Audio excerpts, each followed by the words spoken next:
নমস্কার বন্ধুরা, আমি প্রণয় মজুমদার এবং আপনাদের চ্যানেলে আপনাদের প্রত্যেককে আমি স্বাগত জানাচ্ছি। বন্ধুরা, এই ভিডিওটা কুম্ভ রাশির ভিডিও। একটু দেরি হয়ে গেল। কুম্ভ রাশি, এই যে নতুন মাস এপ্রিল মাসে কিভাবে চলতে পারেন, কি রেজাল্ট হতে পারে, কিভাবে চললে ভালো হতে পারে, তার আলোচনা এই ভিডিওতে বন্ধুরা করার চেষ্টা করছি। তো আমি প্রত্যেকটা দিন বলি, প্রত্যেকটা অনুষ্ঠানে বলি, দুটো চ্যানেল আছে আপনারা জানেন, এবং দুটো চ্যানেল মিলিয়ে ভিডিও আসে। তো বলি যে চ্যানেল আপনাদের ভিডিও আপনাদের সাথে থাকতে হবে, আর রেগুলারলি আপডেটগুলো আসে। আর বন্ধুরা, ডিসক্রিপশান রইলো, ফোন হোয়াটসঅ্যাপ নাম্বার রইলো, চাইলে যোগাযোগ রাখবেন। তো চলুন শুরু করা যাক।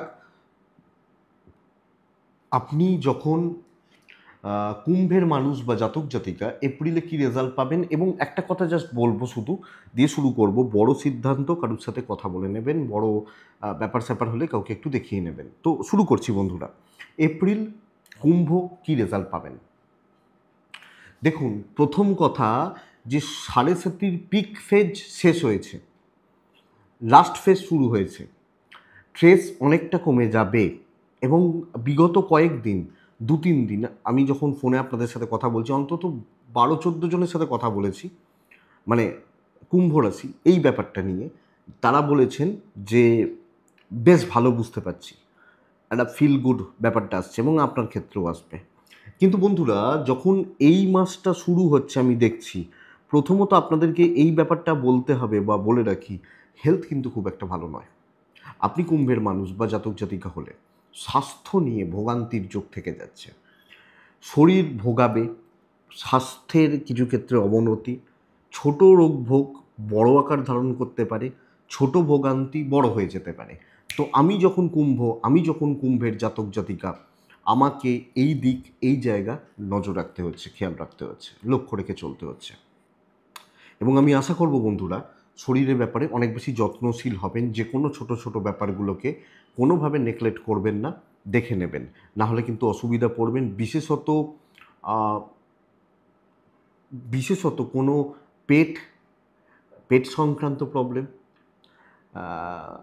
কোনোভাবে প্রেসার বা এগুলোর জায়গা, দীর্ঘমেয়াদী কিন্তু ভোগান্তি আসতে পারে। তবে এটা ভালো পয়েন্ট যে আমার পেরেন্টস বা আমার বাবা মা, আমার গুরুজন ভালো থাকবেন।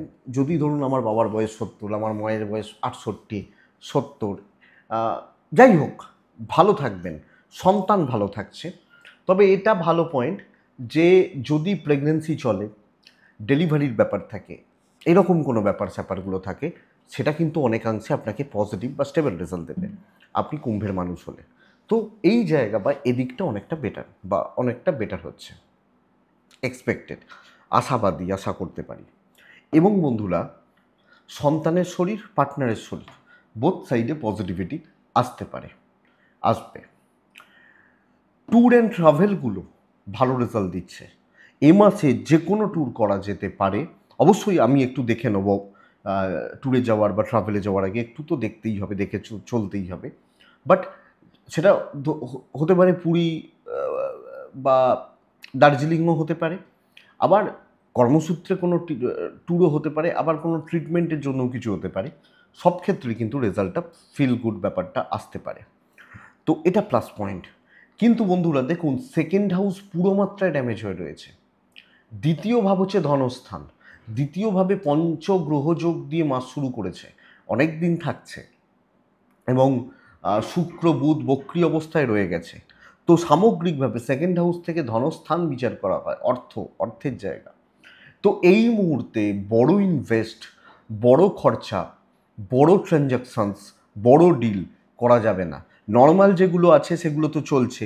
ধরুন মুদিখানা, মাসকাবারি হয়তো আমি খাই, মাসের শেষে মুদিখানার দোকানে বিল হয় 20,000 টাকা, মেডিসিন খরচা হয়তো 5,000 টাকা। এগুলো তো কমন ব্যাপার, ইএমআই কাটে হয়তো 25,000 টাকা। এগুলো তো চলবে, আমি তো এগুলোকে ইনভেস্ট বলতে পারি না, এগুলো তো দিতেই হবে, তাদের প্রাপ্য এটা। তো কিন্তু বড় ইনভেস্ট, বড় খরচা, এবং যেগুলো চেক করা যায় সেই খরচাগুলোকে কন্ট্রোল করবেন। যেগুলো চেক করা যায়, মানে ধরুন একটা ফোন কিনবো, একটা বাইক কিনতে চাইছি, একটা ফ্ল্যাট বুক করতে চাইছি, এগুলো তো 10 দিন পরেও করা যায়, 15 দিন পরেও করা যায়। কিন্তু মেডিকেলের খরচা, ধরুন ওষুধটা কিনতেই হবে, ইএমআইটা দিতেই হবে, 1 তারিখে ইএমআই কাটবে, মাসকাবারি তো দিতে হবে, বা আপনার ছেলের স্কুলের ফিস দিতে হবে, এগুলো বাদ দিতে পারি। কিন্তু এই যে খরচাগুলো একটু দেখে, ক্রাইসিস আসতে পারে, ফাইন্যান্সিয়াল ক্রাইসিস কিন্তু তৈরি করে দেবে। আপনি কুম্ভ হলে এই জায়গা এদিকটা লক্ষ্য রাখবেন। অর্থনৈতিক চাপ থাকছে, এটা কিন্তু ফ্যাক্ট। কিন্তু অর্থ আসে কোথা থেকে? চাকরি করি বা বিজনেস করি, বিজনেস কেমন হতে পারে একটু দেখে নিন আগে। দেখুন, সপ্তম ভাব যথেষ্ট স্টেবল, সেভেন্থ হাউস কিন্তু যথেষ্ট স্টেবল বা ভালো। তো আমার রাশিচক্রের যখন সপ্তম ভাব ভালো, ব্যবসা কিন্তু হবে। ব্যবসায় 3-4টে পায়া থাকে। মাল আছে কিনা, মাল আছে। কাস্টমার আছে কিনা, কাস্টমারও আছে। কিছু ক্ষেত্রে দ্বিতীয় ভাব ড্যামেজ, আপনি একটু ফ্রাস্ট্রেটেড, আপনার ব্যবহারিক জায়গাটা একটু ডিস্টার্ব করছে। তো আমার ব্যবহারটাকে আমাকে একটু দেখে নিতে হচ্ছে। কাস্টমারদেরকে একটু একটু সুন্দরভাবে ব্যবহার করতে হবে, কথা বলতে হবে, বা চলতে হবে। কিন্তু ব্যবসা হচ্ছে, ফ্লাইং কাস্টমারও আসতে পারে, বিজনেস ফ্লোটা বাড়বে। এবং বিজনেসের ইনভেস্টমেন্টগুলো তো করতেই হবে, মাল তোলা এগুলো। তো ওভারঅল ব্যবসাটা ভালো চলছে। যিনি যে ফিল্ডে আছেন, দু রকম বিজনেস যদি ধরি, একটা হচ্ছে ফ্রিল্যান্সিং টাইপের, যেখানে আমি প্রোডাক্ট, একজন শিল্পী, একজন ভালো ডাক্তার, ভালো উকিল, তিনি প্রোডাক্ট। আবার অপরদিকে একজন ধরুন হার্ডওয়্যারের দোকান, একজন ইলেকট্রনিক্সের দোকান, মোবাইলের দোকান, তারা তারা প্রোডাক্ট নয়, তার দোকানের যা মাল আছে সেটা প্রোডাক্ট। বোথ সাইডে রেজাল্ট ভালো রয়েছে। চাকরি ক্ষেত্র যদি দেখি বন্ধুরা, চাকরি ক্ষেত্রে একটা ব্যাপার খেয়াল রাখুন, প্রচণ্ড একটা জেলাসির জায়গা কিন্তু আসছে প্রচণ্ড পরিমাণে। পেছনে লাগা, হিংসা করা, নজর দেওয়া, কী করে হলো তোর এত, কী করে হচ্ছে তোর, কেন হচ্ছে, একটা নজরের ব্যাপার। এবং কনস্পিরেসি, শত্রুতাও বলতে পারি, প্রপার শত্রুতা নয়, কিন্তু পেছনে লাগবে, একটু চেষ্টা করবে, এটা একটু খেয়াল রাখবেন। আপনি যখন কুম্ভের মানুষ বা জাতক জাতিকা, কাজ হবে, দায়িত্ব পাবেন, ওপর মহলের ভরসা পাবেন, কিন্তু একটু ওপরতলা একটু চাপে রাখছে। বাট আমি বলতে পারি আপনার কনফিডেন্স আছে, আপনি এই ঝুট ঝামেলা, এই টেনশানগুলোকে পার করে বেরিয়ে আসতে পারছেন, অবশ্যই পারছেন।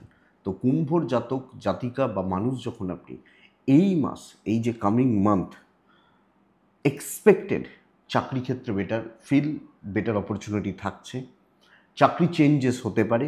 ফ্রেশার্সরা একটু সাবধান, চাকরি ক্ষেত্রে একটা প্রেশারের জায়গা থাকছে, ম্যানেজেবল জায়গাটা, ফ্রেশার্সরা ভালো রেজাল্ট পাচ্ছেন, চাকরি সূত্রে দূরভ্রমণ হতে পারে, এবং চাকরির ক্ষেত্রে, চাকরির জায়গায় আপনি ইম্পর্টেন্ট বা ক্রুশিয়াল রোল প্লে করতে পারছেন, এক্সপেক্টেড এটা। তাহলে চাকরি বেটার হবে, চাপ কমছে, কনফিডেন্স বিল্ড হোক, ভাই পারবো, আমার জোর আছে, আমার ক্ষমতা আছে, আমি পারবো, এই বিল্ডটা জরুরি। এবং আমার মনে হয় আপনি এটাকে পজিটিভলি নিচ্ছেন এবং পজিটিভলি চলছেন। দেখা যাক কতটা ভালো হয়, কতটা কি করতে পারেন, কতটা হতে পারে। চাপ নেবেন না, বেশি ভাবিত হবেন না, লোকের ব্যাপারে ঢুকবেন না, নিজের মতো থাকুন, কাজ করুন, কেউ আপনার বন্ধু নয়, শত্রুতা থাকছে, এইটা একটু বুঝুন। ওভারঅল ভালো, কাজ হবে। আপনার টার্গেট যদি হয় 20 লাখ, আমি আশা করব আপনি রিচ করে যাবেন। আপনি কুম্ভ, সবচেয়ে বড় ব্যাপার কুম্ভ, দাম্পত্য জীবন পজিটিভ হচ্ছে, হাজব্যান্ড ওয়াইফের বন্ডিং কিন্তু ভালো, দুজনের মধ্যে রোম্যান্স, দুজনের মধ্যে সম্পর্ক ভালো হচ্ছে। কিন্তু সেকেন্ড হাউস ড্যামেজের জন্য ইনলস বা শ্বশুর বাড়ি, কিছু ক্ষেত্রে পারিবারিক গোলযোগ, যেহেতু চতুর্থপতি বক্রী, পঞ্চমপতি বক্রী, পারিবারিক গোলযোগের একটা চান্সেস থাকবে। তো আমি এবং আমার পার্টনার দুজনের বন্ডিং ভালো, পরিবারের জায়গা থেকে অসুবিধা তৈরি হচ্ছে, জ্ঞাতি শত্রুতা, ভাই বোনদের থেকে অসুবিধা, তারা প্রপার সাপোর্ট করছেন না, তারা নানা রকমভাবে আমাকে একটু হেনস্থা করছেন বা ডিস্টার্ব করছেন, এই ব্যাপারটা আসতে পারে। এটা আমি কুম্ভ হলে আমাকে নজর রাখতে হচ্ছে বা খেয়াল রাখতে হচ্ছে। ব্যাস এইটুকু দেখুন, আমার মনে হয় feel good, positive result expected. দাম্পত্য ভালো হবে, পার্টনারকে সময় দিন এবং খুচরো ঝামেলা অশান্তি থাকলে মেটান। সন্তান সুখ ভালো হচ্ছে কুম্ভের জাতক বা জাতিকাদের ক্ষেত্রে। প্রেম মোটামুটি চলবে, টুকিটাকি বিবাদ চলতে পারে, কিছু ক্ষেত্রে আপনারও প্রচণ্ড মাথা গরম হবে, ইগোটা বাড়তে পারে, যেহেতু সেকেন্ড হাউস ড্যামেজ, এবং মুখ ফসকে ভুলভাল কথা, উল্টোপাল্টা কথা, টোনটা খারাপ হওয়া, যে টোনে কথা বলছি তার গায়ে হয়তো লেগে যাচ্ছে, এই সব মিলিয়ে একটা ঘেঁটে যাওয়ার বা ঘেঁটে থাকার ব্যাপার রয়েছে, যেখান থেকে একটু অসুবিধা তৈরি হতে পারে। এটা আপনার দিক থেকে আসতে পারে এবং কিছু ক্ষেত্রে এটা দাম্পত্য জীবনেও এফেক্ট দিতে পারে যদি আপনি আপনার পার্টনারকে খারাপ ব্যবহার করেন, খারাপ কিছু বলেন।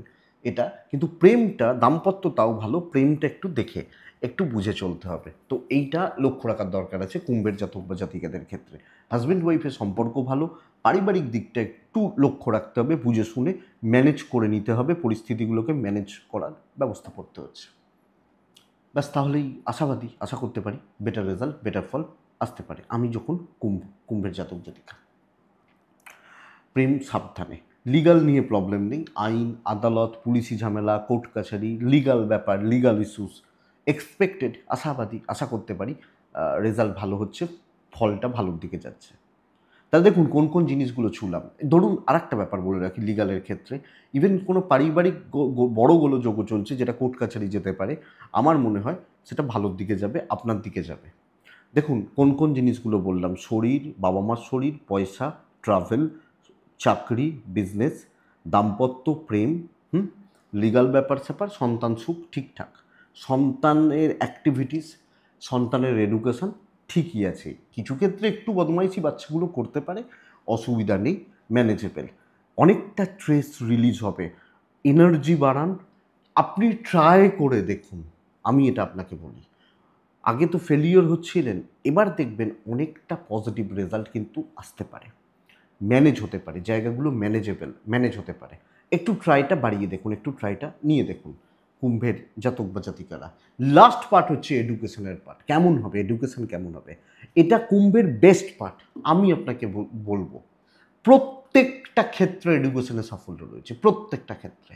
যদি আপনি একদম ডিস্ট্র্যাক্ট না হয়ে যান, বা বিশাল কোনো পারিবারিক কিছু, হয়তো বাবার শরীরটা খুব খারাপ হয়ে গেছে, কিছুটা থাকে না যে পরিবারে কোনো বড় সমস্যা এসছে, যদি আপনি পুরো মাত্রায় নিজে না ডিস্ট্র্যাক্ট হয়ে যান, না পসিবল হচ্ছে না, পড়াশোনা করা চলছে না, অসুবিধা হচ্ছে, এইভাবে যদি আপনি কোনোভাবে ডিস্ট্র্যাক্ট না হয়ে যান, আপনি কুম্ভের মানুষ হলে, আপনি ক্লাস 4-এ পড়ছেন, আপনি মাধ্যমিক দিচ্ছেন, আপনি গ্র্যাজুয়েশনে রয়েছেন, আপনি মাস্টার্স করছেন, আপনি পিএইচডি করছেন, আপনি কম্পিটিটিভ তৈরি হচ্ছেন, আপনি ম্যানেজমেন্ট, ইঞ্জিনিয়ারিং, ল, টেকনিক্যাল পড়াশোনা করছেন, সাফল্য আছে।